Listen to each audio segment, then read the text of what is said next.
नमस्कार किसान भाइयों, मुर्गी पालन में आप सभी का स्वागत है। हमें अगर एक बड़ा शेड कंस्ट्रक्ट करना है और उसके अंदर ऑटोमेटिक ड्रिंकर और मैनुअल फीडर लगाने हैं, तो इसके बारे में किस तरह हमें आगे बढ़ना है, इसके ऊपर हम बातचीत करेंगे। ये जो शेड आप देख रहे हैं, यह 10,500 स्क्वायर फीट का शेड है और इसकी लंबाई देखी जाए तो 350 फीट इसकी लंबाई है और चौड़ाई इसकी जो है 30 फीट की है।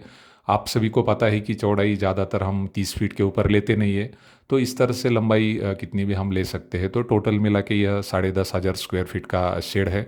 कंस्ट्रक्शन के बारे में हम सबसे पहले बात करेंगे कि इस तरह का अगर हमें बड़ा शेड बनाना है तो इसमें हम ब्रॉयलर फार्मिंग भी कर सकते हैं या देसी मुर्गी पालन भी हम इसमें कर सकते हैं। लेकिन हमने देखा है कि देसी मुर्गी पालन के शेड ज़्यादातर 5,000 के कम ही होते हैं।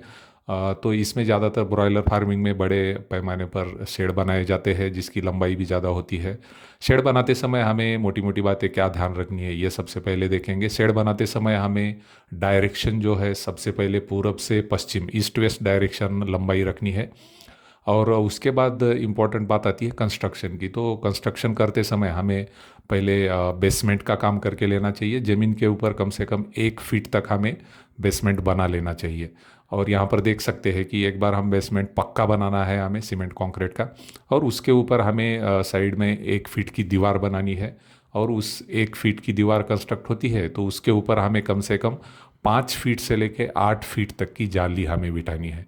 तो इस तरह से शेड का जो स्टैंडर्ड रहता है, इसी तरह हर टाइप पोल्ट्री के जो शेड रहते हैं डीप लीटर सिस्टम के, तो इसी तरह बनते हैं।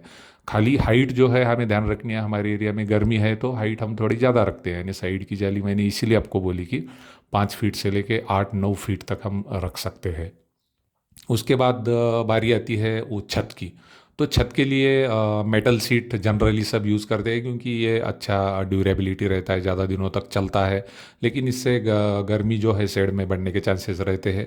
तो आजकल मेटल सीट भी आई है जिसके ऊपर अच्छी कोटिंग रहती है, जिसके कारण टेम्परेचर जो है शेड के अंदर का कम रहने में मदद होती है। कलर चूज़ करते समय ध्यान रखना है कि मेटल सीट का कलर जो है वाइट या सिल्वर कलर हो तो शेड के अंदर गर्मी कम आती है। तो ये एक बात हमें ध्यान रखनी है। इस तरह शेड हम कंस्ट्रक्ट करके ले सकते हैं।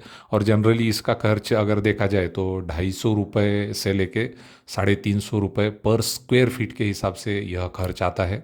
तो जैसे कि 1,000 स्क्वायर फीट का शेड हमें बनाना है तो तकरीबन 2.5 लाख से लेकर 3.5 लाख रुपए तक का खर्च आता है। क्योंकि इसमें सब स्टैंडर्ड मटेरियल जो है यूज़ हम करते हैं, तो यह खर्च हमें कंसीडर करना ही होता है। उसके बाद बारी आती है, एक बार शेड बन गया हमारा तो इसमें फीडर और ड्रिंकर की बारी।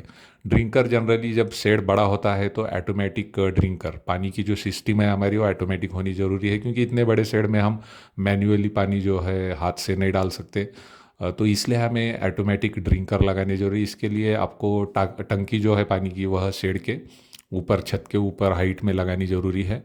तो इस तरह से या शेड के बाजू में भी आप टंकी बनवा के ले सकते हैं। सीमेंट वाली होगी या सिंटेक्स टाइप की जो टंकी आती है, इस तरह की टंकी। और इसको आपको खाली ऑर्डर करना है। ड्रिंकर जो है जनरली इसका प्राइस 300 रुपये से लेकर 400 रुपये के बीच में रहता है। जंबो ड्रिंकर इसको हम बोलेंगे, जिसकी कैपेसिटी तकरीबन 10 लीटर की होती है। तो इस तरह के ऑटोमेटिक ड्रिंकर सिस्टम हम लगा के ले सकते हैं। उसके बाद बारी आती है फीडर की। फीडर हम देखते हैं कि जनरली मैन्युअली फीडर यूज़ होते हैं। तो इसका भी प्राइस तकरीबन 350 रुपये से लेके 400 रुपये तक रहता है।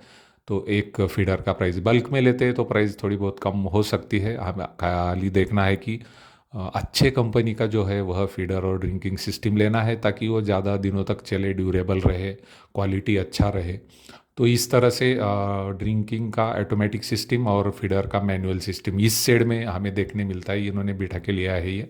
इसका खर्च देखा जाए तो 10,000 स्क्वायर फीट में तकरीबन आपको 200 ड्रिंकर और 200 फीडर लगाने जरूरी है। 50 मुर्गियों के लिए एक फीडर और एक ड्रिंकर। तो इसका खर्च तकरीबन 1 लाख रुपए से लेकर 1.5 लाख रुपए।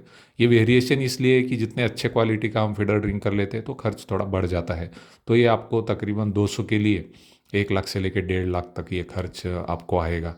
तो इस तरह हम एक बड़ा अच्छा जो फार्म है डेवलप कर सकते हैं और इसमें ब्रॉयलर फार्मिंग हो या देसी मुर्गी पालन हो ये कर सकते हैं। ब्रॉयलर फार्मिंग में एरिया थोड़ा कम लगता है और देसी मुर्गी पालन में हम बोलते हैं कि एक मुर्गी को 1.5 से 2 स्क्वायर फीट की जगह लगती है। तो इस तरह से हम मुर्गियाँ जो है कितनी बैच डालनी है ये भी हम तय कर सकते हैं। तो मुझे लगता है आपको काफ़ी सारी जानकारी जो है इस वीडियो से मिली होगी। इसी आशा करते हैं और रुकते हैं। धन्यवाद।